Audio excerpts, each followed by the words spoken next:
Assalamualaikum dan hai semua. Bertemu lagi kita dalam M Channel yang menyediakan gosip-gosip artis Malaysia dan luar negara. Jangan lupa like, komen dan subscribe.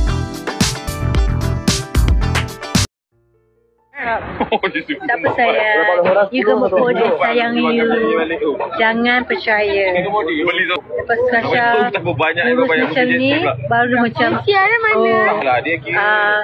kalau ada lelaki pandang, abang sepak dia. Kalau ini abang itu dia. Kalau ni abang ni, sayang tu jaga mata, jangan tengok lelaki. Baru sekarang tahu Budin ni watak je. Ada maknanya lelaki. Pasal suami nak cakap membuat live apa cakap pasal ni pula. Tak adanya. Tak ada mana korang, tak ada mana lelaki suka perempuan gemuk, tak ada. Sumpah saya tak kisah. Saya mati cerita kalau saya cakap tu. Kalau saya tak suka perempuan ni, saya kata saya tak kisah pun. Saya tak kisah badan dia macam mana pun. Apa yang nak saya ingat ni, saya cakap straight tu. 70 kg. Yalah cerita kat situ saya kata saya tak kisah kan. Abang cakap saya 70 kg, abang kata logik. berat, besar. Dah dia yang kita yang nasihat bang takut bersama kita tolong jaga je, kita tak kisah pun. Ini betul-betul dia turun kan. Sebelum ni badan dia cabi-cabi je, tak kisah pun. Masa setelah pasal korang tengok masyarakat tu tak macam ni pun. Itu yang buat gua fall in love dengan dia bro. So sekarang tak fall in love lah. Itu yang buat tu. Lu bikin susah tak Kenapa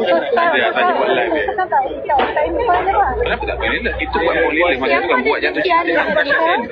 Sekarang dia memang cinta. Dia kahwin dia pun. Itu yang buat jatuh cinta. Faham tak? Faham kan ya? Jatuh. Rezeki aktor Kamal Adli tiba-tiba melimpah ruah apabila dihujani pelbagai tawaran baru, biarpun dia dan isterinya Ukasa Sendros sedang dilanda kemelut rumah tangga.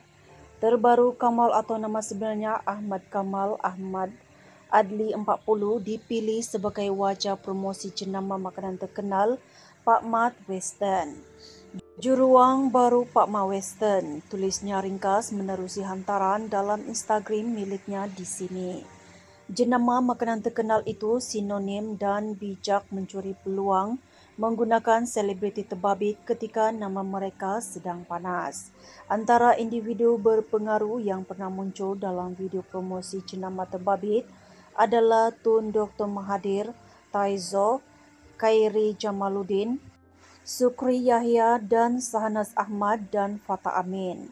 Rumah tangga Kamal bergoncang selepas Ukasa memfailkan permohonan cerai pada 1 Oktober lalu atas alasan tiada persefahaman. Pasangan itu mendirikan rumah tangga pada 4 November 2021 dan dikaruniakan seorang cahaya mata perempuan berusia 19 bulan. Hujung lah, sampai Allah kata sudahlah Kamal kan, macam itulah. Tapi saya akan buat insyaAllah. Pandangan mata, pandangan cinta atau pandangan kebencian? Ukasha terhadap you, bagaimana you boleh nampak? Jumpa itu je memang lama, tapi paling saya faham dia yang ada emosi, tapi untuk saya lebih emosi sebab saya haraplah sebenarnya untuk jumpa dengan anak saya. Itu yang paling penting. Sebab dah it's been a while and agak sukar sikit untuk saya nak jumpa. Saya pun kadang tak faham kenapa, tapi saya faham prosedur ni memang akan penuh dengan emosi, prosedur benda-benda macam ni. Jadi saya harap lepas ni untuk saya nak dapat jumpa dengan Haura tu agak dimudahkan sedikit lah, sebab sebelum ni agak susah kena melalui surat kan awal. Jadi saya harap lepas apa yang kita dah cakap dengan Hakim tadi apa semua, senang sikit lah untuk saya nak jumpa Haura. Kalau isteri saya tak nak jumpa saya buat masa ini, jadi saya faham, saya cuba faham dan saya nangis je lah. Teruknya cerita ni. So last sekali Kamal, apa you nak katakan? Tak adalah, saya harapkan semua. Apa yang segmen tu kita orang je tahu sebenarnya. Apa yang antara kita kami je, bukan untuk kita nak share untuk cerita kat siapa. Sebab ni memang hal keluarga, memang hal kita orang je kan. Apa dia sakit, apa saya sakit, kita orang sama-sama lengkapkan benda tu. Kita orang sama-sama cure. Bukan untuk saya nak pergi minta orang lain tak ni tak kan. Cuma itulah saya cakap, saya just macam saya as a suami, saya just nak aware dekat orang luar lah, surrounding, bukan family dia atau orang yang